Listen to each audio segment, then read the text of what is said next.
quirúrgica en el paciente programado para una cirugía, ya sea cirugía electiva o cirugía de emergencia.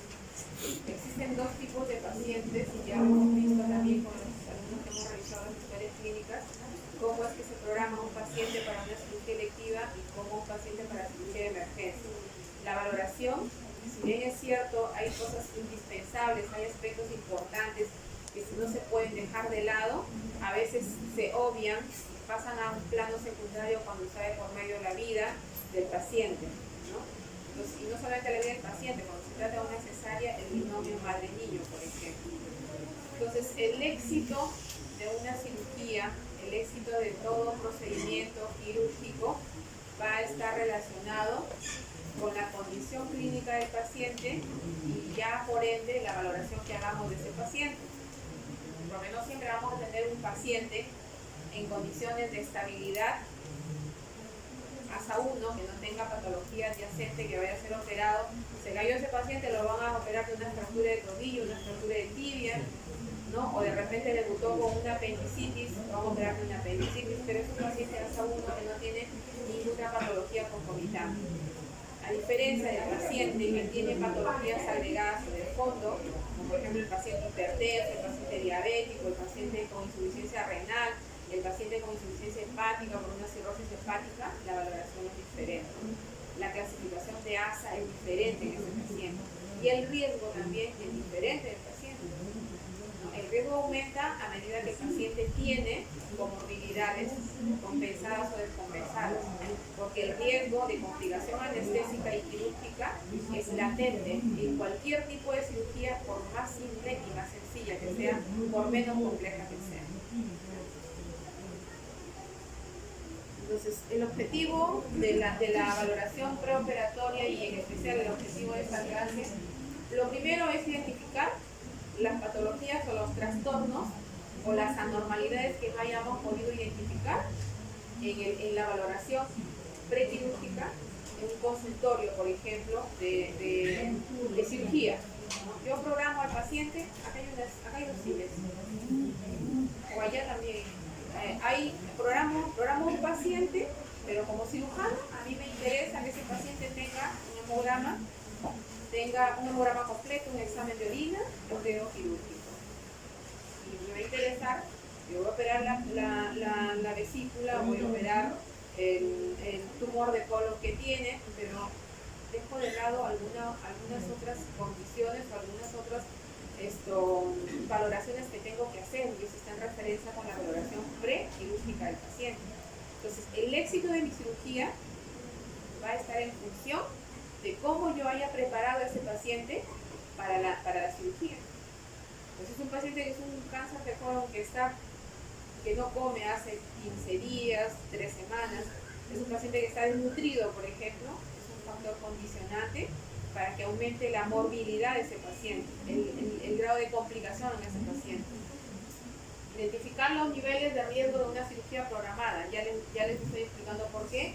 Conocer los criterios básicos de la evaluación prequirúrgica, identificar las valoraciones, las alteraciones que tenga el paciente en el prequirúrgico y que, por ejemplo, van a condicionar el hecho de que yo tenga que suspender una cirugía. Si es un paciente que es hipertenso y está descompensado y es una cirugía electiva, para mí es importante que ese paciente estabilice su presión para poder operarlo sin ningún riesgo de que me haga una crisis hipertensiva adentro, se pueda infartar, puede hacer un sangrado a nivel cerebral. Entonces, es importante que ese paciente, si tiene patologías de fondo, ingrese con esas patologías compensadas, ¿no? Estabilizadas.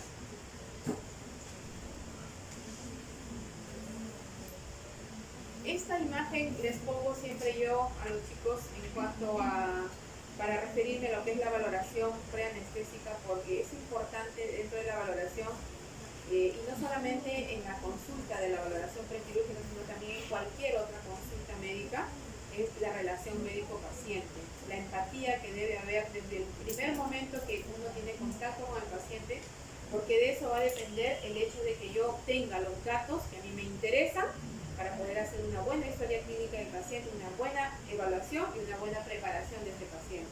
O sea, yo no puedo limitarme al simple hecho de tipear, como ahora, no sé si se han dado cuenta hoy día en el consultorio que han estado conmigo, tenemos un nuevo sistema de gestión implementado que no tiene una banda que pueda acelerar el proceso, o sea, de ingreso de los datos, demora mucho, y entre el hecho de atender al paciente, conversar con el paciente y escribir, nos toma mayor tiempo.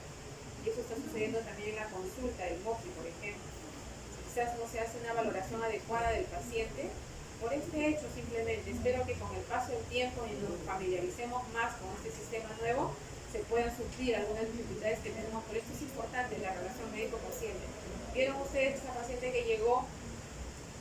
Que de hecho, o sea, el estado de esa paciente lloroso era porque una paciente que está con un cuadro depresivo. Ustedes lo vieron, el primer grupo que entró, la paciente que llegó por un problema de dolor, una neuropatía diabética, y es una paciente que está para descartar, por ejemplo, un SEA de tiroides, tiene un nódulo tiroideo para descartar, y le hicieron la biopsia, está esperando los resultados. Es un paciente que además de ese dolor neuropático que tiene por la diabetes, tiene un cuadro de ansiedad y depresión porque está pendiente de un resultado. Esa paciente necesita tiempo para poder conversar con ella, para poder explicarle muchas cosas que de repente ella está imaginando, y por eso está en ese estado depresivo la paciente. Entonces, dentro de la valoración preoperatoria es importante tener en cuenta, aparte de la anamnesis del paciente, el examen físico, que es importante. El examen físico, y a veces nos sentimos limitados nosotros porque tenemos que atender 18, 20 pacientes allá en MOPI, en dolor no sucede eso. 18, 20 pacientes a los cuales, o sea, simplemente yo le hago una anamnesis, pregunto sobre las cosas más importantes que a mí me interesan para establecer un esquema o alguna recomendación que tenga que hacerle al paciente en referencia al manejo anestésico, porque la parte quirúrgica no es mi campo, solamente el manejo anestésico. El examen físico, si es un paciente que llega, por ejemplo, y está con dificultad respiratoria, es un paciente que tiene POC, que tiene alguna dificultad respiratoria por un problema crónico que tiene, ¿no?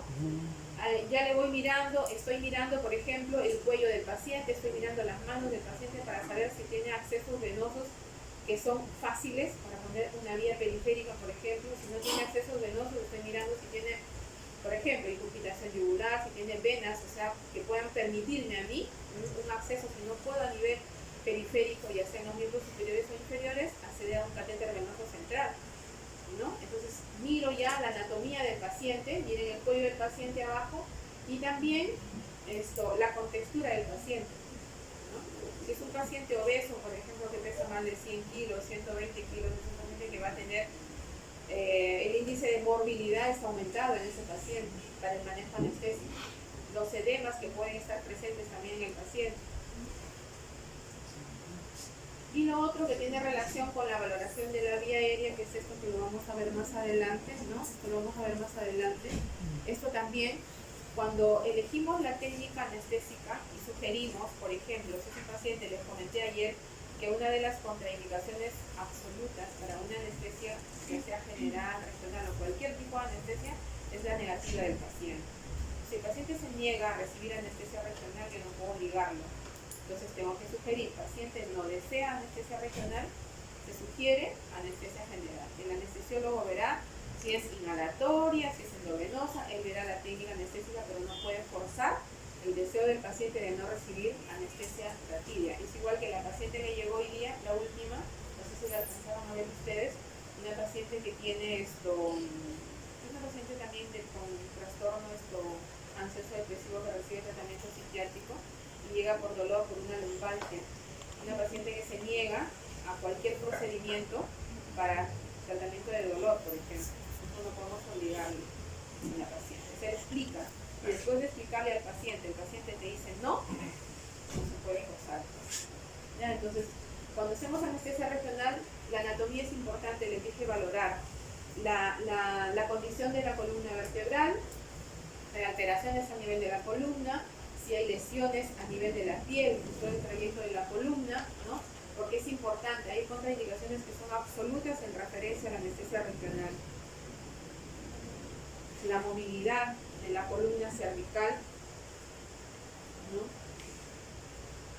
Entonces, en sí, la valoración preoperatoria es un conjunto de acciones o de medidas que te permiten identificar diferentes alteraciones o patologías que de repente las descubrimos en ese momento, como por ejemplo una hipertensión arterial. El paciente no sabe que es hipertenso, pero tiene una presión de 180, 190 que no es por estrés de la consulta, pues está sospechando que es un paciente hipertenso, entonces te permite descubrir esa valoración. Ya miren, un hallazgo incidental en la valoración preanestésica, la hipertensión del paciente, ¿no? Y anomalías que de repente te obliguen a suspender, a postergar la cirugía hasta que el paciente sea reevaluado. Si yo tengo un paciente que es hipertenso, un paciente que está en ese momento de la cirugía tiene alguna infección urinaria, por ejemplo, y se va a operar en 2 días, entonces es indicativo para que ese paciente sea reevaluado, porque las bacteriemias no se pueden permitir cuando es una cirugía electiva. O sea, el riesgo de bacteriemia, un paciente que tiene una infección de vías urinarias, sobre todo en los ancianos, que son las infecciones son asintomáticas. El anciano, el único signo que te puede dar que está infectado es que está durmiendo todo el día. Y justamente la somnolencia en el paciente es lo que genera, es la causa de las caídas de los pacientes seniles, y los tenemos a los pacientes seniles en traumatología con fracturas de cadera, fracturas de fémur. Condición número 1, le tomas un examen de orina, el paciente está infectado. Entonces la causa de esa caída fue la infección de vías urinarias asintomática en ese paciente. El paciente que está durmiendo, no tiene fiebre, está durmiendo todo el tiempo y tiene malestar general. Entonces es un paciente que está infectado.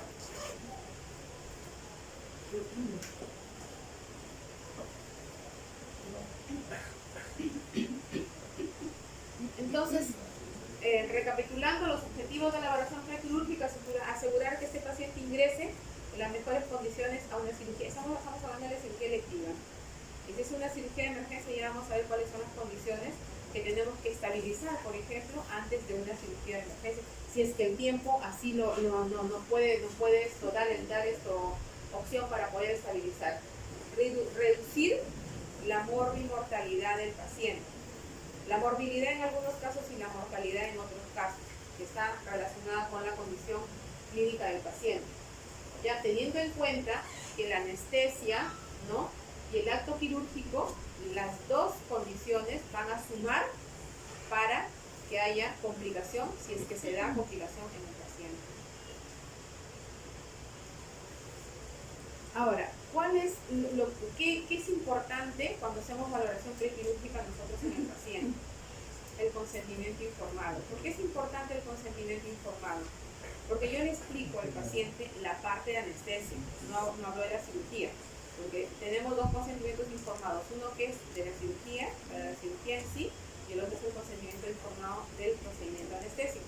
Yo le explico al paciente, va a ser operado de cirugía cardíaca, por ejemplo, de un bypass aortocoronario, un reemplazo de una válvula mitral o aórtica, y le explico al paciente que va a estar sometido a anestesia general. Tengo que explicarle cuáles son los riesgos de una anestesia general. Entonces, una vez que el paciente le explico y lee todo el consentimiento informado, el paciente acepta y firma. Pone su firma, pone su huella digital, ¿no? Si no puede firmar su huella digital y el número de su DNI en el consentimiento informado.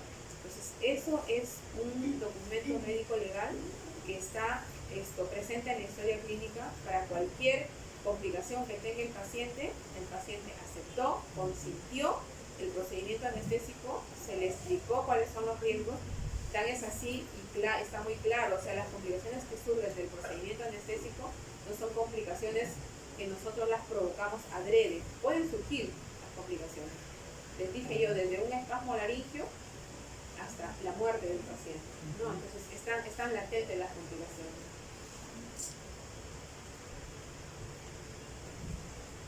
Ahora, ¿qué es importante evaluar en la historia clínica del paciente? Si es una cirugía electiva, ¿cuál es el motivo de esa cirugía? Y si es urgente o no es urgente la cirugía.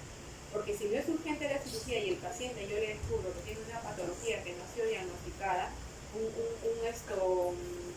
proceso interrecurrente que no ha sido diagnosticado y mucho menos tratado, entonces se le explica al paciente que su cirugía no es urgente, no es una urgencia. Por ejemplo, la corrección de una hernia umbilical, una hernia inguinal bilateral o la colocación de una malla con una evacuación. No es una emergencia realmente, salvo que tenga ya signos de sufrimiento de necrosis intestinal en una hernia encarcerada, por ejemplo, que sí ya se constituye en una urgencia en el paciente. Entonces, en ese caso, el paciente tendrá que entender la explicación del médico que en ese momento no es posible operarlo porque todavía tiene que subsanar, tiene que investigarse algunas cosas que no han sido investigadas y que después de eso recién va a ser operado el paciente. La historia de alergias en los pacientes es importante, es un dato importante. Usamos medicamentos, los que ya hemos hecho la revisión de anestesia general, medicamentos que son liberadores de histamina y producen reacciones alérgicas en los pacientes, pueden producir shock anafiláctico en los pacientes. Entonces, teniendo en cuenta, teniendo en consideración los diferentes fármacos que utilizamos, las reacciones que producen, tenemos que saber si ese paciente es alérgico o no, y si es alérgico, a qué es alérgico el paciente. Puede ser un paciente asmático, y si es asmático, necesariamente no puede ser alérgico a algún fármaco, ¿no? El paciente asmático, a veces les hemos administrado metamizol para analgesia postoperatoria y no ha hecho ninguna reacción, pero hay pacientes asmáticos que sí son alérgicos a los AINES, por ejemplo, y que ellos no podemos utilizar AINES cuando hacemos tratamiento de dolor agudo postoperatorio, ¿no? A otros fármacos de uso común, como por ejemplo los ansiolíticos, los antidepresivos, los antibióticos que a veces se utilizan en las cirugías por indicación del cirujano, tenemos que saber si el paciente es alérgico a este tipo de fármacos. Al látex, a los guantes, al yodo que se utilizaba antes, ahora ya no utilizamos yodo, utilizamos fluoxetina para hacer la asepsia y la asistencia de la zona operatoria. Al látex, hay algunos pacientes que son alérgicos al látex y el solo contacto de la piel del paciente con el látex produce una reacción alérgica en el paciente. Los antecedentes patológicos, ya les dije cuál es la razón por la cual hay que investigar sobre las diferentes patologías que tenga el paciente. Las más comunes, hipertensión, diabetes, hipertiroidismo, hipotiroidismo. ¿Qué más? ¿Les dije?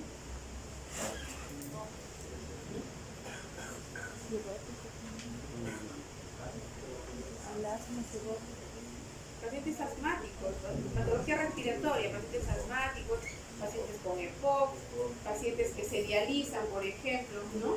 Es importante eso. En la historia de las cirugías previas, ¿qué recuerdo tiene el paciente de una cirugía de hace un año, por ejemplo? Si tuvo alguna complicación en el intraoperatorio, si sufrió algún evento que le hayan comunicado a él que no fue un evento normal dentro del proceso anestésico, por ejemplo, que es lo que a mí me interesa.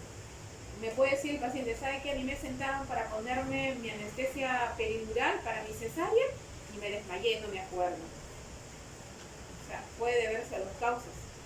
Puede ser que haya sido una punción inadvertida y haya habido pasaje del anestésico local al espacio subaracnoideo y ahí se haya producido un bloqueo espinal total en esa paciente. O puede ser que la paciente haya hecho reacción a la cilocaína o a la bupivacaína que utilizamos en el bloqueo regional. No, entonces tenemos que investigar, por ejemplo, por qué el evento de la paciente. O hay pacientes que son ansiosos, tienen temor a las agujas, tienen temor, o sea, al mismo procedimiento anestésico. Y el solo hecho de ese temor hacen en ese momento un síndrome conversivo, por ejemplo. También hemos visto pacientes de ese tipo, ¿no? Historias de traumas graves, o sea, cómo se evolucionó ese trauma grave, ¿no? Si hubo algún incidente, por ejemplo, a la hora de que me dormí y ya no me acuerdo nada, pero después me entregaron, por ejemplo, un diente que se me salió, después me dijeron que había hecho dicen ellos un cuadro de asma, dicen, pero no es asma, es un espasmo bronquial en el paciente, ¿no? Utilizamos fentanilo, utilizamos opioides, utilizamos benzodiazepina, utilizamos anestésico inhalatorio. Entonces, para saber a qué fármaco hizo reacción el paciente. Y generalmente tenemos la pésima costumbre de no anotar este tipo de incidentes cuando tenemos un evento así. No lo anotamos en la historia clínica. Y es un problema porque ese paciente no solamente se va a operar por una cesárea, en algún momento va a tener alguna otra emergencia. Y tiene que estar anotado en su historia que ese paciente, por ejemplo, hizo reacción alérgica a algún antibiótico que se le puso. Hizo un tórax leñoso, póngase, a la administración del fentanilo. esos datos deben constar en la historia clínica del paciente. Si no se le dice al paciente, no se acuerda de él, porque son cosas que no está obligado el paciente a recordar o a saber, por eso existe la historia clínica. Los medicamentos de uso habitual en el paciente, ya les repito, los antidepresivos, los ansiolíticos, los inhibidores del sueño, ¿no? Riesgo de infección del sitio operatorio, saber evaluar la piel del paciente. Si yo voy a administrar un catéter venoso central, a poner un catéter venoso central o voy a poner una línea arterial, tengo que saber y tengo que tener en consideración que ese paciente no tenga lesiones, por ejemplo, a nivel de la piel, en las zonas accesibles donde yo puedo poner o hacer el monitoreo invasivo, por ejemplo, ¿no? El ayuno, que debe respetarse el ayuno tanto en el adulto como en el paciente pediátrico, para uno es diferente que para otro, ¿no? En la historia de adicciones, alcohol, drogas, ¿no?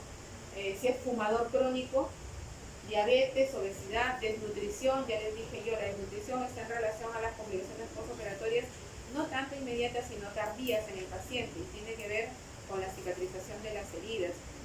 Y el deterioro del paciente desde el punto de vista nutricional es un mal pronóstico para el paciente que es sometido, por ejemplo, a una cirugía de colon, a una anastomosis, por ejemplo. Generalmente esos pacientes desnutridos hacen dehiscencia de las suturas, hacen dehiscencia de las heridas operatorias, por justamente el tejido de mala calidad.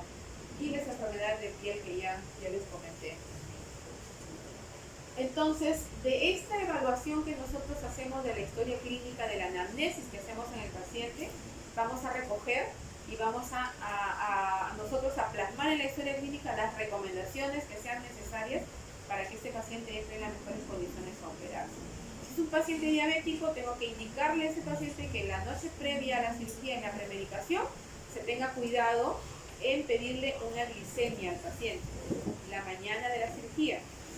En ese paciente que es diabético y utiliza hipoglicemiantes, utiliza insulina, se le debe suspender los hipoglicemiantes orales, por ejemplo, el día previo a la cirugía, ¿no? Y le puedo poner al segundo día, el día de la cirugía, yo le puedo instalar una dextrosa 5% con una infusión de insulina, por ejemplo. ¿No? Ese es el tratamiento ideal, la indicación que debe recibir este paciente en el preoperatorio inmediato, que es una premedicación anestésica, que es otra actividad que se hace aparte de la valoración preanestésica que hacemos en el consultorio de MOPI. Y debemos tener en cuenta esta valoración preanestésica para tratar de identificar, por ejemplo, las posibles complicaciones tanto en el preoperatorio, en el intraoperatorio y en el postoperatorio. Las modificaciones anatómicas, fisiológicas y psicológicas están incluidas necesariamente del grado de preparación que tenga ese paciente. ¿Ya? Y están en relación también con las complicaciones que pueden presentarse. El mejor predictor del pronóstico de la morbimortalidad perioperatoria en el paciente es la condición clínica del paciente. Y esta condición clínica no solamente está en relación a lo que nosotros vemos por fuera, la ectoscopía, el examen clínico que somos del paciente, sino a los problemas, a las enfermedades de fondo que trae este paciente. Entonces, cuando nosotros identificamos un trastorno, no lo podemos tratar en ese momento, porque yo no soy cardiólogo, no soy endocrinólogo. Hago la sugerencia, identifico el trastorno y hago la sugerencia. Es un paciente que no controla adecuadamente la presión y está con cifras de presión por encima de 170, 180, a pesar de que toma antihipertensivos, es una hipertensión no controlada. O si es un paciente que hace un tratamiento irregular y hace una hipertensión no controlada, igual, es un mal paciente porque tiene hipertensión no controlada. Es un paciente que es diabético, usa hipoglicemiantes orales, como la paciente de hoy día, y a pesar de eso no controla la glicemia adecuadamente, es una condición justamente para pedir una reevaluación del paciente. Entonces, esos factores nos dan a nosotros las armas para poder pedir una reevaluación de ese paciente, porque esas comorbilidades pueden significar un riesgo de complicación del paciente, no solamente en la cirugía, sino también en el postoperatorio inmediato y en el postoperatorio 24 o 48 horas en el paciente. Ahora, cuando yo tengo una cirugía programada, tengo un paciente que es hipertenso, pero que hoy día, por ejemplo, en la mañana, tomó el antihipertensivo y no controló su presión ese paciente. Pero es un paciente que estuvo esperando 4 meses, 5 meses una cirugía cardíaca, una cirugía por un cáncer, una hemicolectomía, una derivación biliodigestiva por un cáncer, un tumor. Entonces tengo que valorar el riesgo-beneficio de que ese paciente ingrese o no ingrese en la cirugía. No tiene que estar esperando y que probablemente es la oportunidad para poder, si no es un tratamiento curativo, puede ser un tratamiento paliativo a larga data en ese paciente. Entonces ahí tengo que valorar el riesgo-beneficio de decidir si se opera o no se opera ese paciente. Yo le puedo dar pase a ese paciente y decir sí, puede operarse, pero con la condición de que sea reevaluado, por ejemplo, su presión arterial en ese paciente y sea medicado adecuadamente por lo menos una semana antes de la cirugía, ¿no? Porque no puedo postergar. Les dije, es un paciente, antes teníamos una lista de espera quirúrgica de 72 días en casi todos los pacientes. Esa lista de espera quirúrgica ha bajado, creo que ahora está en 31 o 32 días, pero todavía es una lista de espera que es alta. 31 días que espera un paciente con una cirugía electiva realmente es una eternidad para un paciente que necesita ser operado de un cáncer, por ejemplo. Por eso es que ahora los cánceres todos prácticamente los hospitalizan, para poder terminarles todos los estudios en hospitalización y al frente programarlos y operarlos. Por un paciente código rojo, es un paciente que tiene prioridad en la atención a cualquier nivel.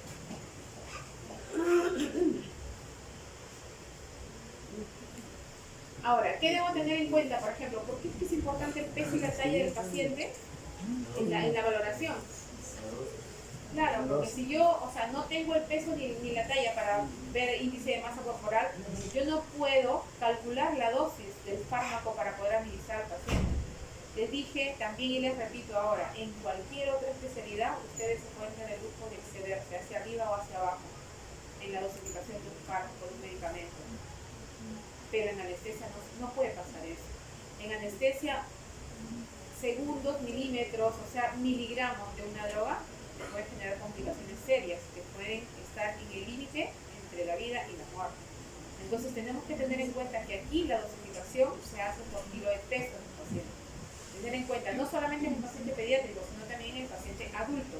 ¿Ya? Trabajamos por kilo de peso.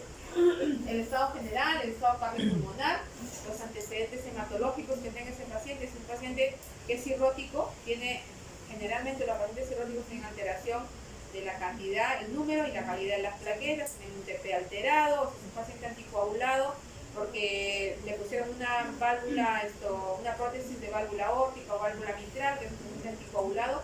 Igual yo tengo que tener los datos actualizados de ese perfil de coagulación en el paciente, porque eso me va a significar la seguridad de que el paciente no va a complicarse desde el punto de vista de sangrado adentro. La posibilidad de embarazo en un paciente.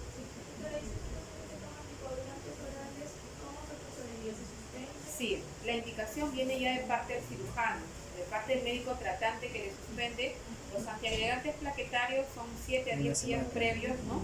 Y si es una cirugía pequeña, puede tomar incluso hasta 24 o 48 horas antes porque es una dosis mínima, que son 100 miligramos diarios de ácido acetilsalicílico. Pero en el caso de los anticoagulantes, son antiagregantes. En el caso de los anticoagulantes, si se suspende 48 o 72 horas antes, ¿no? Y se inicia inmediatamente de terminar la cirugía en el postoperatorio inmediato. La posibilidad de embarazo, ¿por qué? Porque, por ejemplo, llega una paciente que está con un cuadro apenticular o con un cuadro de una colecistitis aguda, es una paciente que recién se entera que está gestando, por ejemplo. Entonces tengo que pensar que una paciente joven que haga un dolor abdominal, igual tengo que sospechar que de repente es una paciente que está gestando, está en edad reproductiva, en edad fértil, ¿no? Entonces descartar que sea una paciente que esté gestando.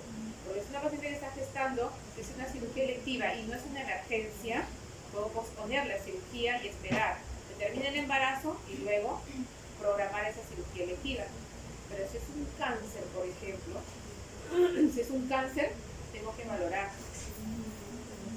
¿no?, el riesgo de que esa paciente, por ejemplo, si es un cáncer que puede ser, la resección de ese tumor puede ser curativo en el paciente, ¿no? Yo tengo que valorar, por eso les dije, hay que sopesar el riesgo-beneficio de una cirugía y de un procedimiento anestésico. Es una paciente que está gestando, obviamente, esté en las primeras semanas de gestación, el riesgo de teratogenicidad en ese producto es alto, porque utilizamos anestésicos inhalatorios que son teratogénicos.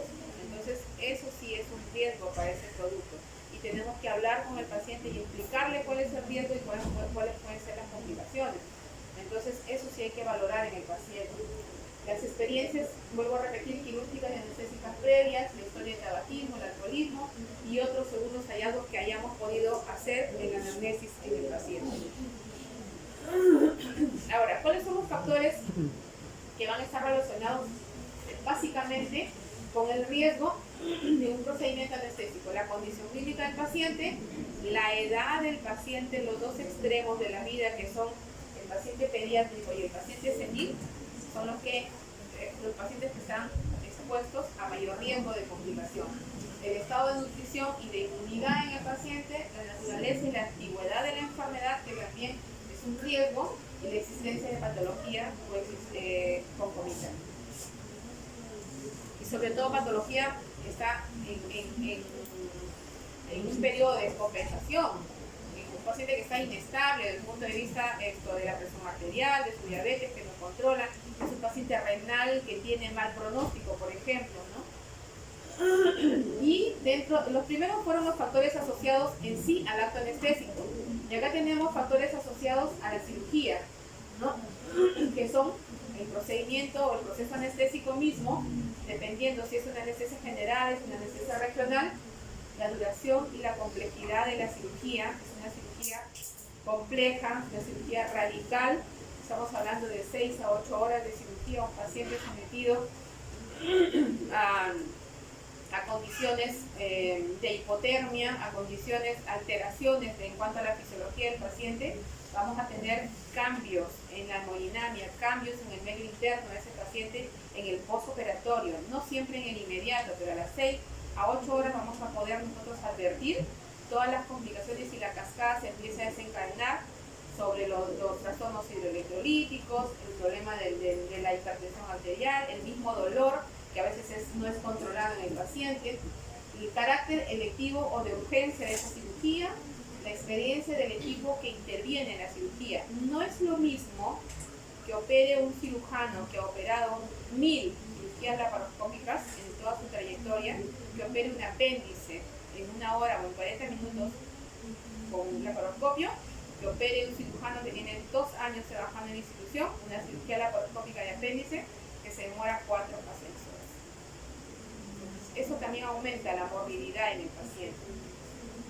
Las cualidades o las características técnicas del mismo centro quirúrgico, porque nosotros también, a pesar de que somos un hospital de nivel 3, tenemos limitaciones, tanto en la infraestructura, en el equipamiento, en las drogas mismas. Somos una institución grande, pero eso no necesariamente asegura que tengamos todo a la mano cuando el paciente lo requiera.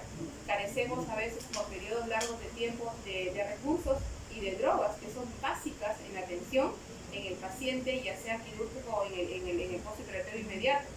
Drogas, por ejemplo, de reanimación, dopamina, adrenalina, noradrenalina, a veces no tenemos y tenemos que hacerle comprar al paciente cuando necesitamos.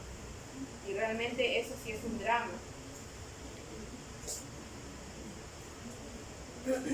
Enfermedades pulmonares, como por ejemplo los EPOC, y aquellos pacientes que tienen enfermedades como bronquitis, neumonía, están en el proceso, pero si yo le hago la evaluación al paciente hoy día, por ejemplo, y el paciente recién lo van a programar de aquí a 2 meses, obviamente ese paciente está en tratamiento, y de aquí a 2 meses probablemente ya no tenga esa neumonía, ya no tenga esa bronquitis. La condición cambia cuando es un paciente de emergencia, por ejemplo. Si llega a la emergencia y está con una neumonía, como esa señora que no sé si ya pasó a la UCI, con el grupo anterior, una vez que estaba en el primer control, que ayer cuando hicimos la intubación les comenté lo que más sí ya fue evaluar a esa paciente.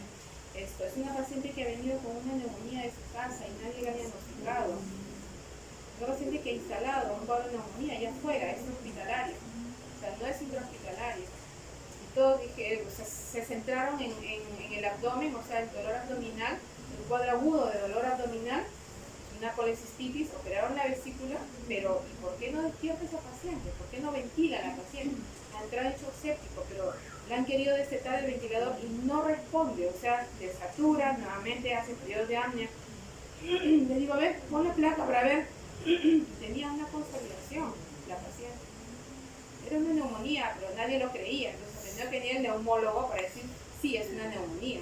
Y preguntarle al familiar desde dónde está mal, cuál es la historia de esa neumonía. Y la paciente venía con una neumonía de afuera, no es una neumonía intrahospitalaria, ni asociada al ventilador, porque ya tiene como 5 días en ventilador. Historia de enfermedades digestivas, sangrados, gastrointestinales, por ejemplo, historias de úlceras a nivel gástrico, a nivel intestinal, sangrado de origen no claro, dispensa, historia de dispensa. ¿Por qué? Porque utilizamos en analgesia postoperatoria AINES, por ejemplo, en los pacientes, y en eso tenemos que tener mucho cuidado. Utilizamos también corticoides como dexametasona en el manejo de dolor. Entonces, en esos pacientes tenemos que tener mucho cuidado. No solamente me interesa este dato por el hecho de que el paciente esté en ayuno y en estrés, que puede hacer un sangrado agudo, sino también para el manejo postoperatorio cuando utilizo esquema de manejo para dolor agudo postoperatorio. Enfermedad genitourinaria, ya les mencioné, la infección de vías urinarias que puede ser complicada o no, que también es importante. Enfermedad metabólica, la historia de diabetes en los pacientes. Enfermedad renal, si es un paciente que se dializa, si está descompensado. Cuando es una cirugía electiva, ese paciente debe entrar en las mejores condiciones. Si es una cirugía de emergencia, obviamente, si es un paciente que está con la urea y la creatinina volando en el cielo, en las nubes, tengo que indicarle que ese paciente sea reevaluado por nefrología, se dialice el paciente para poder operarse sin riesgo de que pueda morirse el paciente adentro, ¿no? Dentro de los exámenes de laboratorio, en el paciente electivo hay un esquema para pedir ciertos exámenes de laboratorio dependiendo del tipo de cirugía a la que debe estar sometido el paciente.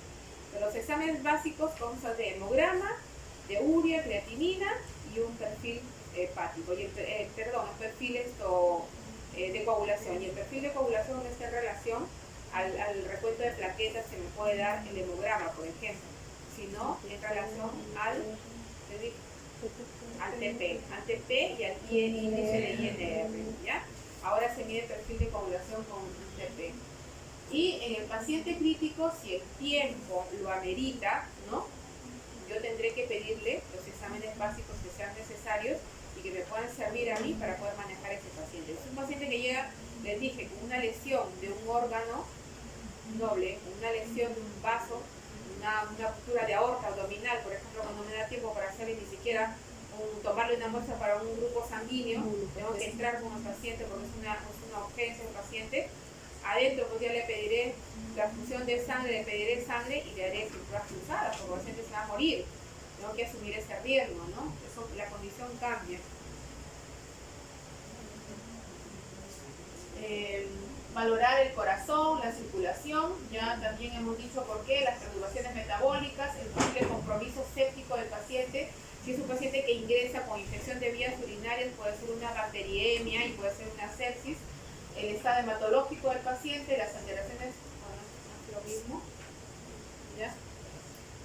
Dentro de los hallazgos que podemos encontrar, cuando yo encuentro un hallazgo en ese momento y el paciente le dije, es importante y es valioso el tiempo que puede perder ese paciente para que se opere, yo tengo que ser agresivo en cuanto a las indicaciones para que ese faltante en la evaluación del paciente sea hecho de inmediato, ¿no? Porque es un paciente que está perdiendo valiosos días, valiosos minutos para poder ser operado, cuando hoy día le pueden hacer, o mañana o la otra semana, la cirugía del cáncer de colon, y la otra semana está recibiendo quimioterapia, radioterapia, y ese paciente tiene mayores posibilidades de poder curarse, porque puede ser una cirugía curativa.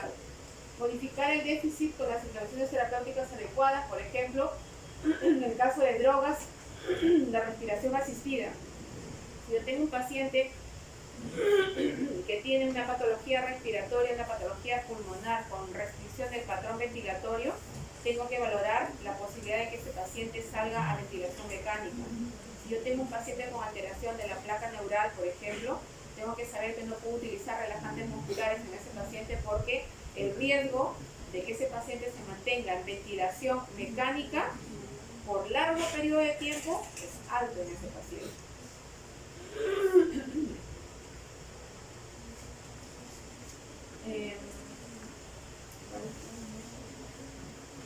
Ahora, en cuanto al riesgo, el riesgo de la valoración prequirúrgica está también en relación al tipo de cirugía y a la cantidad estimada de sangre que puede perder ese paciente en una cirugía. No es lo mismo que te operen de una hernia, que puede sangrar 15 centímetros en el intraoperatorio, a que te operen de una hepatectomía, que puede sangrar hasta 3 litros de sangre cuando el sangrado no es controlado en el paciente. Entonces, existe un riesgo menor en aquellos procedimientos que son, le llamamos mínimamente invasivos, por ejemplo, la cirugía laparoscópica, las cirugías artroscópicas, ¿no? Donde hay mínima cantidad de pérdida de sangre, por ejemplo. Está considerado aquí la cirugía de una biopsia de mama, una cirugía de mano, por ejemplo, una exéresis de un ganglión, una cirugía de un túnel carpiano, donde el riesgo de sangrado es menor a los 250 mililitros de sangre. La cirugía de catarata también. El riesgo mediano o moderado que está en relación o relacionado con la cirugía laparoscópica, donde hay lisis de adherencias por vía laparoscópica, por ejemplo, en la cirugía de abdomen o de toda la cirugía menor, ¿no? La cirugía de cuello, de extremidades, por ejemplo, aquellas que se hacen para hacer un diagnóstico. Un procedimiento menor para hacer un diagnóstico de un CA de tiroides, por ejemplo, con una biopsia, ¿no?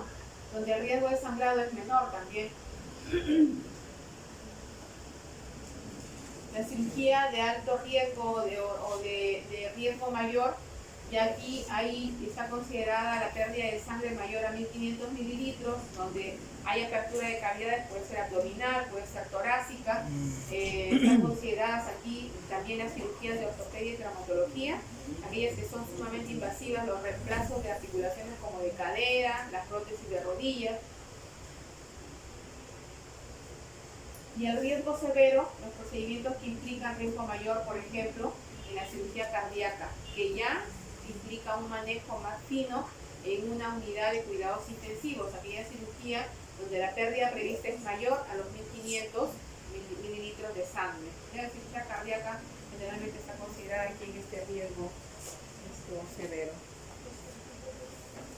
También los trasplantes de órganos. También aquí están considerados los procedimientos cardiotorácicos, la cirugía cardíaca misma, la neumonectomía, la cirugía de pulmón. Les comenté sobre un paciente que falleció, una paciente joven que ingresó caminando, despierta, para una lobectomía, ¿no? Probablemente por alguna tumoración localizada en el pulmón. Es una paciente que al hacer la toracotomía, probablemente tocaron la arteria pulmonar y la paciente, por más que le pusieron sangre, la paciente hizo paro cardiorrespiratorio y no salió nunca, se murió en el mes sin ni siquiera haber empezado la cirugía, para hacer solamente la toracotomía. Bueno, son cosas que suceden. No es el riesgo, les dije, el riesgo existe desde me pueden sacar una uña por un uñero, una uña encarnada, me pueden poner silocaína con adrenalina y alguna reacción anafiláctica. Está contraindicado porque la adrenalina no se puede usar en circulación terminal. Puede ser una reacción. Como que también puedo entrar a una cirugía cardíaca que puede ser, no tener riesgo, una cirugía de un cambio de válvula, un reemplazo de válvula. Hay pacientes que tienen fracción de eyección por debajo de 30 y esos pacientes fallecen. O sea, el riesgo existe tanto en uno como en otro. Y también en las cirugías grandes, aquí está la cirugía de columna, por ejemplo, las reparaciones de la cifosis y las escoliosis, que son cirugías sumamente sangrantes en los pacientes. Ahora, el estado físico o el ASA que hemos escuchado mencionar alguna vez, de repente los que todavía no han hecho anestesia, es un signo predictor de la evolución del paciente, es el estado físico del paciente, es el estado físico. Y nos permite decidir en cuanto primero al manejo anestésico y al manejo no solamente del preanestésico del intraoperatorio, sino también en el postoperatorio inmediato. Porque todo lo que suceda en el intraoperatorio va a repercutir en el manejo postoperatorio inmediato. Este es el estado físico, la valoración de ASA, donde en el ASA 1 les dije que es un paciente sano, que no tiene comorbilidad, ingresa por una fractura de tobillo, es un paciente de 20 años que no tiene ninguna patología. En el ASA 2, una enfermedad sistémica leve, que produce limitaciones en las actividades diarias, no, pero que está compensado, por ejemplo, una hipertensión controlada en un paciente. En el ASA 3, enfermedad sistémica grave que limita la actividad, pero que no incapacita su vida diaria. Puede ser una diabetes también, una hipertensión también, un EPOC en el paciente. La enfermedad, el grado 4, la enfermedad sistémica incapacitante, que es una amenaza constante para la vida. ¿Qué puede ser aquí?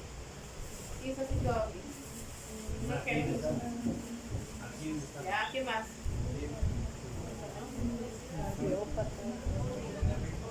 No, la obesidad mórbida no. ¿La obesidad mórbida qué ASA es? ¿ASA 4? No. Esta es pregunta de examen, ¿no? Que revisen, por favor, es un caso clínico. El ASA 5 es un paciente moribundo que no se espera sobrevida más de 24 horas, y el ASA 6 es el paciente con muerte cerebral, es el donante cadavérico. Aquí está citado el donante cadavérico. En el ASA 5 es un paciente que se opere o no se opere, igual se va a morir. El pronóstico es el mismo. ¿Ya? ¿Se opera o no se opera? El pronóstico es el mismo.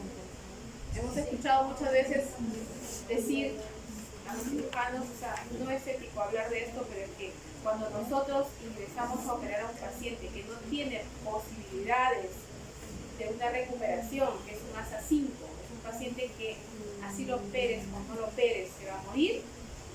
Operar a un paciente con esa clasificación de ASA es hacer un encapsulamiento terapéutico. Igual, se va a morir el paciente. Claro, un cáncer metastásico. Yo le puedo hacer una gastrostomía, o sea, no necesito operarlo para de repente alimentarlo por una sonda. Pero no necesito hacer una cirugía radical. ¿Para qué? Si el paciente igual, la evolución va a ser la misma. Lo que estoy haciendo es agregarle una complicación al paciente que lo va a llevar más temprano a la muerte.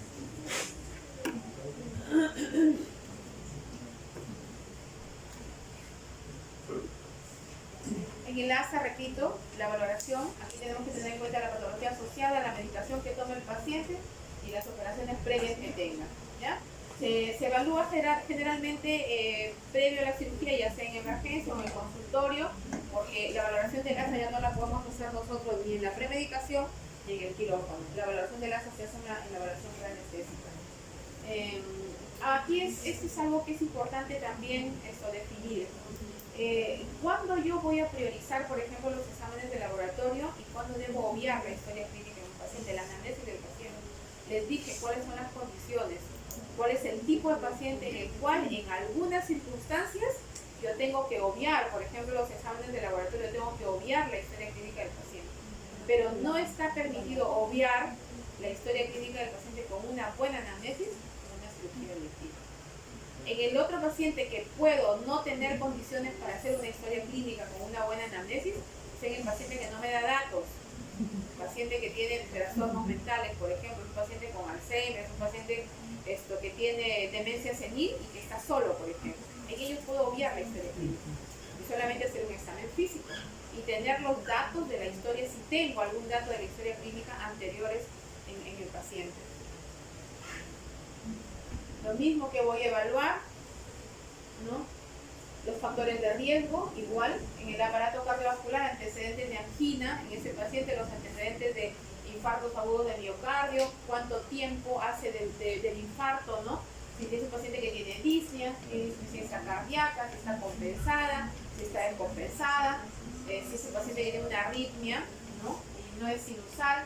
Extrasístolas ventriculares, ojo, las extrasístolas ventriculares no solamente se pueden presentar en el paciente que tiene patología cardíaca, sino también en qué casos se pueden presentar las extrasístolas, las arritmias.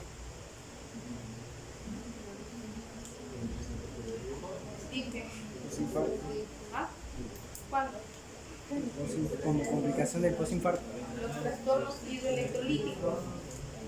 no necesariamente el paciente tiene que ser cardíaco, tiene que tener alteración cardíaca para hacer arritmia. El trastorno hidroelectrolítico se puede presentar una arritmia que es benigna, no es maligna, ¿no? Entonces yo corrijo los electrolitos, corrijo el reto con volumen al paciente y la arritmia desaparece automáticamente, ¿ya? La estenosis aórtica, la insuficiencia mitral, la historia de infarto de miocardio. Y eso es importante, ¿por qué? Porque de acuerdo a esto yo voy a elegir la técnica anestésica que voy a emplear con el paciente, o que voy a sugerir en el paciente. Les decía, en un paciente renal que se dializa, donde no puedo administrar volúmenes para retar por hipotensión en el paciente, no le puedo poner un bloqueo regional al paciente. Como es un paciente que no orina, es un paciente que está contraindicado a administrar volúmenes. Entonces poner una anestesia regional es mandarlo al paciente, y el paciente está complicado. Desde ayer, por ejemplo. Ayer fue antes de ayer. Ayer. Bueno, entonces está complicado. Por el solo hecho de no haber elegido una técnica adecuada anestésica, por ejemplo, en este paciente. Sin tener en cuenta su condición, su paciente que se dializa. En el aparato respiratorio, la capacidad, si tiene el paciente dificultad para subir o bajar gradas, por ejemplo, si es fumador crónico, si existen algunas alteraciones o patologías, ¿no? Hay que evaluar la función pulmonar, y generalmente si tenemos a un paciente en esas condiciones, tengo que pedirle un riesgo neumológico al paciente. Les comentaba también al bloque anterior que antes, hasta hace unos 6 años atrás, no se pedía riesgo quirúrgico a todos los pacientes, no se les pedía extranjera a todos los pacientes. Y a raíz de que surgieron algunas complicaciones, a raíz de que surgieron ya algunos problemas médico-legales en referencia al manejo anestésico, es que se sacó una norma, ¿no? Porque ahora las normas del ministerio, o sea, nos involucran a nosotros también, para que a todo paciente, sea pediátrico, sea adulto, mayor, se le pida riesgo quirúrgico y riesgo neumológico en aquel paciente que tiene patología respiratoria. ¿Ya? En el anciano sí, de hecho, riesgo neumológico. El estado nutricional, la pérdida de más del 12% de peso en el paciente en el semestre, o sea, los 6 meses previos a la cirugía, se asocia frecuentemente con complicaciones postoperatorias, sobre todo desde el punto de vista, les dije, de la cicatrización de las heridas. El mal tejido no cicatriza adecuadamente, y eso tiene mucho que ver no solamente con la oxigenación del tejido, sino también con la nutrición de ese tejido, ¿no? El retardo en la cicatrización, la insuficiencia inmunológica, la insuficiencia respiratoria, que también es importante, los edemas periféricos y la obesidad mórbida, que sí es un problema, sobre todo cuando es un paciente que va a ser sometido a una cirugía laparoscópica, que tiene que estar o en Fowler, ¿no? O en Trendelenburg. Imagínense ustedes un paciente obeso de más de 100 kilos en Trendelenburg. Imagínense la restricción que va a haber en cuanto al patrón respiratorio de ese paciente o ventilatorio. Otro de los aspectos que tenemos que valorar es el paciente que tiene insuficiencia hepática, la ictericia en ese paciente. ¿Qué tipo de ictericia? Insuficiencia hepática por una cirrosis, obviamente. Tengo que tener en cuenta que ese paciente puede hacerme un trastorno desde el punto de vista de la coagulopatía. Un paciente que generalmente es ascítico, trae ascitis. Entonces, en ese paciente, por ejemplo, si yo voy a hacer una cirugía abdominal, voy a hacer una colecistectomía, voy a hacer una cura quirúrgica de una ventración o una cirugía de colon, en ese paciente que tiene ascitis tengo que tener cuidado en el drenaje de la cantidad de líquido que tenga, porque es un paciente que se puede descompensar fácilmente cuando yo dreno más de 2 litros y en forma brusca. El drenaje tiene que ser paulatino en ese paciente, porque puede hacer una descompensación en ese paciente. Alteraciones de los electrolitos, insuficiencia renal o encefalopática si puede tener ese paciente. En el sistema endocrino, sobre todo aquellos pacientes diabéticos que tienen hipo o hipertiroidismo, porque el manejo anestésico muchas veces está relacionado con algunas complicaciones desde el punto de vista del hipertiroidismo en pacientes que han hecho tormentas tiroideas en el manejo intraoperatorio, desde el punto de vista anestésico. Cromosintoma, la insuficiencia suprarrenal, las terapias con drogas y esteroides, que se deben suspender 6 meses antes de la cirugía cuando son dosis altas de corticoides. En el sistema hematológico tenemos que tener en cuenta los trastornos de coagulación existentes, si hay petequias y el paciente no sabe por qué tiene esas manchitas rojas en la piel, o si tiene púrpura, por ejemplo, y el paciente no ha sido diagnosticado. O sea, son hallazgos a veces incidentales de la valoración del paciente. Esplenomegalia en el examen físico, les dije que a veces hay limitaciones en cuanto al tiempo para hacer un examen físico completo, como necesitamos hacerlo, para evitar algunos hallazgos que de repente los van a tener en el intraoperatorio. En cuanto a los factores de riesgo de flebotrombosis operatoria y embolismo pulmonar secundario, aquellos pacientes que tienen deficiencia de la antitrombina 3, los pacientes que usan anticonceptivos orales, ojo, estos pacientes tienen riesgo de tromboembolia. Está asociado, ¿no?, el uso de anticonceptivos orales con las tromboembolias, ya sea cerebrales o pulmonares, por si acaso. También tuvimos un caso de una paciente que se murió por ese hecho. Alteraciones del endotelio, ¿no?, a nivel de piel, estasis, obstrucción del flujo venoso, insuficiencia cardíaca, congestiva. Y en la insuficiencia renal, en el paciente con insuficiencia renal también tenemos que valorar si es un paciente que se dializa, cómo está esa fístula, por ejemplo, para la hemodiálisis del paciente, dónde está ubicada. En ese lado yo no puedo tomar la presión arterial con un manguito, ya sea manual o con un monitor. No puedo poner en ese lado, si necesito poner una línea arterial, no puedo poner en ese lado. Una serie de indicaciones o de contraindicaciones en el paciente que tiene fístula. Catéter de diálisis, cómo es ese catéter, está funcionando, no funciona. Procedimientos urológicos derivativos, si tiene una talla vesical, si tiene una sonda, una talla vesical, produce esa sonda, esa talla, la zona contigua, la talla como está, hay signos inflamatorios, signos infecciosos, y el paciente con trasplante renal también.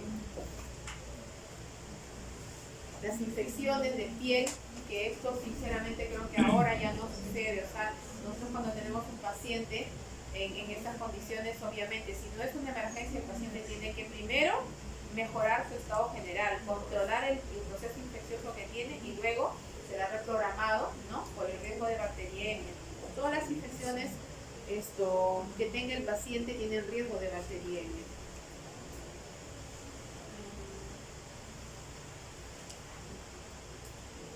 La función renal también hay que valorar en el paciente. El paciente debe orinar, por ejemplo. ¿Cuánto les dije? 0,5 mayor de mililitros por 0,5 mililitros por kilogramo de peso. ¿Ya? Si orina el paciente menos, tenemos que pensar. En el postoperatorio, cuando hacemos la valoración de la función renal, es en función a la diuresis que trae el paciente.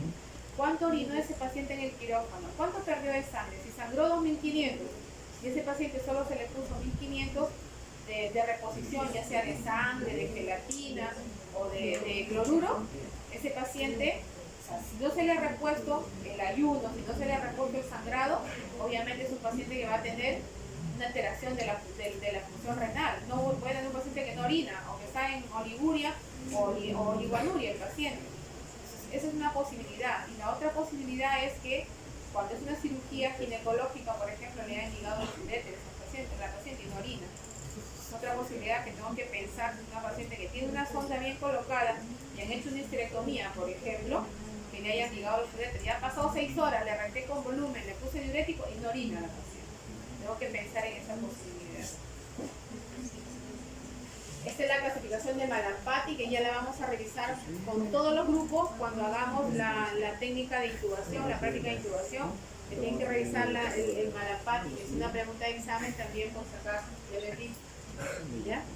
Y este es el Corman, que se valora con la laringoscopía en el paciente. Son 2 escalas de valoración para determinar si hay signos predictivos o no de intubación difícil en el paciente y cuándo yo debo pedir apoyo de un neumólogo para que me ayude a intubar a un paciente con un fibroscopio, ¿no? Ahora, ¿qué exámenes complementarios también les comenté? El hemograma, que sí es obligatorio un hemograma, una glucosa, una urea y creatinina, la radiografía de tórax, aquí falta el perfil de coagulación y el electrocardiograma, porque el riesgo quirúrgico no se hace si no se tiene un EKG y una radiografía de tórax. ¿Qué vamos a ver en la radiografía de tórax? Nosotros no vamos a hacer el riesgo quirúrgico, pero sí vamos a hacer la evaluación anestésica. ¿Y qué me interesa a mí, por ejemplo, desde el punto de vista anestésico? Las enfermedades concomitantes desde el punto de vista pulmonar que tenga ese paciente, porque si yo voy a tener un paciente que voy a intubarlo y es un paciente que tiene un EPOC, por ejemplo, o un EPIC, y es un paciente que que es dependiente de oxígeno, ¿no? Y que satura con oxígeno 90%, les dije, yo tengo una máquina de anestesia y la máquina de anestesia me da mi oxígeno al 100%. Entonces, esa saturación no va a mejorar así yo tenga la máquina al 100% en el paciente. Entonces, tengo que tener conocimiento de la patología respiratoria que tiene el paciente. Si es una enfermedad cardiopulmonar, cardiovascular, por ejemplo, la cardiomegalia en el paciente, ¿no? Un corazón grande, o si hay un desplazamiento del corazón hacia uno o a otro lado, ¿qué me indica, por ejemplo, en ese paciente, ¿no? Patología oncológica actual o anterior, el riesgo de lesión de tráquea de intubación. A la intubación nosotros podemos lesionar la tráquea, por ejemplo. Y si yo tengo sospecha de lesión de tráquea, tengo que tener una radiografía de tórax al paciente en el postoperatorio inmediato. Es una de las complicaciones de las cuales no hablamos, por ejemplo, cuando hicimos intubación, la práctica de intubación, la lesión de la tráquea que puede existir en el intento de la intubación con una guía. Por eso es que les dije, la guía no debe salir del tubo endotraqueal, porque con la punta de la guía podemos lacerar estructuras. Entonces debemos de tener cuidado en ese sentido. Por eso es que particularmente no usamos guía, solamente lo usamos en los casos extremos donde no tenemos dificultad, un grado de dificultad para intubar al paciente. El electrocardiograma, que antes se les pedía a los pacientes mayores de 40 años, ¿no? Ahora se les pide a todos los pacientes por el riesgo justamente que implica esto. En cuanto al remonte de leucocitos y a leucopenia, que podemos estar frente a patologías asociadas a una leucopenia, como por ejemplo leucopenia, neoplasias medulares. ¿Qué más? Anemia plástica, infiltración en la Los infecciones virales te pueden dar también. Y la leucocitosis, que es signo de un proceso infeccioso. ¿Ya? Trastorno de coagulación, complicaciones trombóticas y tromboembólicas, cuidado con los AINES, ¿no? Y el ácido acetilsalicílico, que van a alterar estos resultados. El ácido acetilsalicílico altera la calidad de las plaquetas, más no el número de las plaquetas. El recuento de plaquetas por debajo de 50.000 te da una indicación o una idea de que ese paciente puede sangrar. Entonces, por debajo de 50.000 el paciente puede sangrar espontáneamente, sin necesidad de que tú le hagas una incisión al paciente. Por debajo de 50 el riesgo de sangrar espontáneo en el paciente. Y la glicemia, sobre todo en aquellos pacientes que son obesos. Algunos obesos que no son diagnosticados, por ejemplo, de diabetes mellitus, y que cuando llegan a la consulta, tú les ves la contextura. Por eso es importante ser insidiosos en la evaluación endoscópica del paciente. Tú le ves la contextura, es un paciente que tiene, por ejemplo, neuropatía, es un paciente que tiene mucho sueño, es un paciente que toma líquido constantemente y que no ha sido diagnosticado de diabetes y llega a la consulta de premedicación porque va a ser operado, por ejemplo, el paciente. Se hay sospecha ya en ese paciente. Patología vascular o periférica o coronaria. Recuento de electrolitos, sobre todo en pacientes con trastorno diurético, en pacientes con insuficiencia renal crónica terminal que se dializa, en los pacientes críticos ASA 3 o ASA 4 hay que tener cuidado también. El dosaje de urea y creatinina, sobre todo en el paciente renal, ¿no? Y en aquellos pacientes que son hipertensos, son aquellos pacientes que son diabéticos. La hipertensión y la diabetes son patologías que afectan a un órgano noble que es el riñón. Y la primera posibilidad que haga insuficiencia renal ese paciente, la posibilidad de que haga insuficiencia renal ese paciente es alta. Entonces hay que monitorear siempre la urea y la creatinina en ese tipo de pacientes. Y sobre todo también porque hay medicamentos y hay anestésicos que se limitan o se metabolizan a nivel renal. Entonces tenemos que tener en consideración los niveles de urea y de creatinina en esos pacientes. Y el examen de orina para descartar cualquier proceso infeccioso. Estudios especiales que se pueden pedir si yo descubro que es un paciente que tiene alguna alteración en un riesgo cardiovascular, por ejemplo, en el paciente, la edad mayor de 70 años que me indica a mí que yo debo pedir un riesgo neumológico en ese paciente, ¿no? Y la evidencia de insuficiencia congestiva, que eso lo podemos determinar como es clínica. ¿No? ¿Cómo? ¿Oh? ¿Qué más? ¿Qué más? Por eso les dije,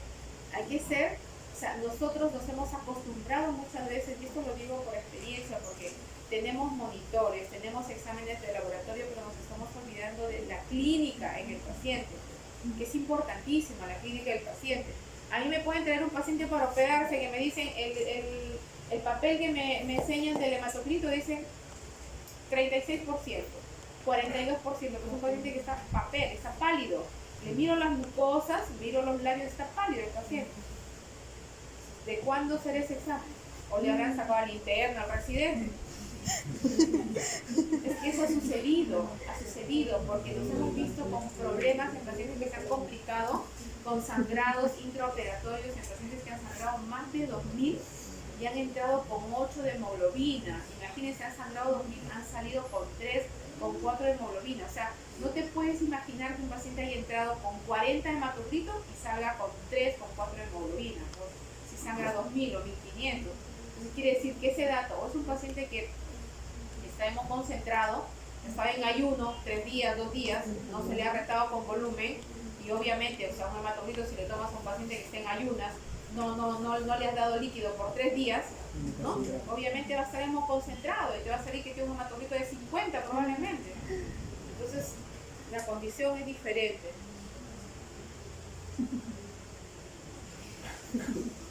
¿Qué debemos vigilar? Esto sobre todo para el EKG en el paciente, las contracciones ventriculares prematuras, ya les dije, que pueden ser causa o de origen cardiológico o también por alteraciones tiroelectrolíticas. Descartar angina inestable en el paciente, hay signos. El electrocardiograma es básico. El electrocardiograma es básico para identificar todas estas anomalías. Entonces tenemos que aprender, tenemos que saber valorar un EKG. Y eso lo podemos, en los monitores tenemos nosotros monitores con 5 derivaciones completas para poder identificar en cada una de ellas las diferentes alteraciones, ¿no? Y el monitoreo invasivo que puede necesitarse en el caso de que sea un paciente con riesgo de sangrado, en aquellos pacientes que son sometidos a cirugías grandes, como las que ya les mencioné. Bueno, esa es la práctica de intubación. Ahí está el mismo.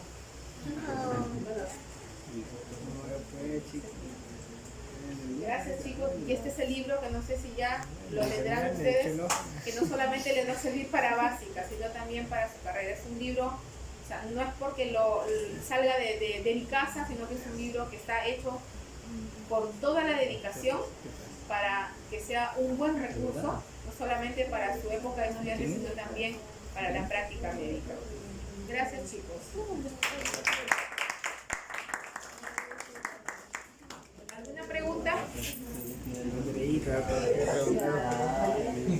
Te quería preguntar cómo se llama ese.